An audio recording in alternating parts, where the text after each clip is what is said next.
Thank you, members. Let's reconvene and we'll go to item 10. We can take our seats in the room and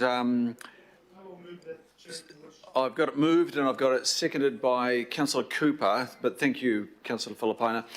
So I'll move and Councillor Cooper will second, and this paper is on page 71, and this is a good outcome here, and it's the end of process on a plan change to in some ways get council out of the way of people being able to install rainwater tanks. Phil Reid is our manager Auckland-wide planning, and I'm going to hand straight to Phil.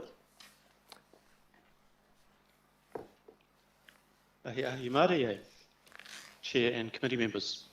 Yes, standing in for Alison Pye today. Alison's away, so Alison was the reporting planner on Plan Change 54 and Plan Modification 13 to the Hauraki Gulf Islands District Plan. So yes, a good news story today.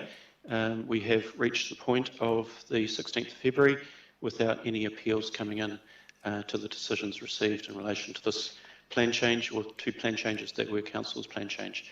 Yes, these plan changes were designed to remove barriers that were still triggering the need for resource consent in relation to people wishing of their own volition to place rainwater tanks on their property.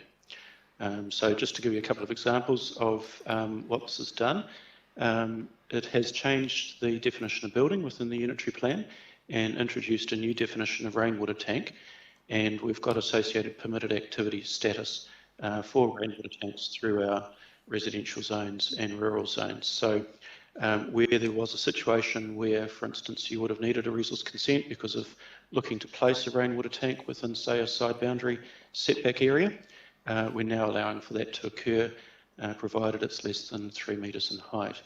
Another example would be if you were within a special character area, where we allow a similar outcome in terms of a rainwater tank within the side boundary area, provided that it's of a colour scheme to match the house and isn't covering our windows and is set back from the front facade on that side boundary. So that's a couple of examples there of where we're looking to remove some of the barriers that are in place for people, or have been in place for people, to be able to place rainwater tanks on their properties.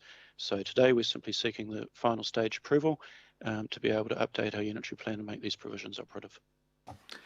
Thank you, Phil. Any questions on this end of process decision before us, members? There being none, I think I will go, thank you, Phil. I'll go straight to the vote on this then. The motion is before us to approve the plan change. That's 54 and the modification 13. I'll put that to the vote. All those in favour say aye. Aye. Aye. To the contrary, no, and declare that carried. Thank you. Item 11 is at page 107, and that's a summary.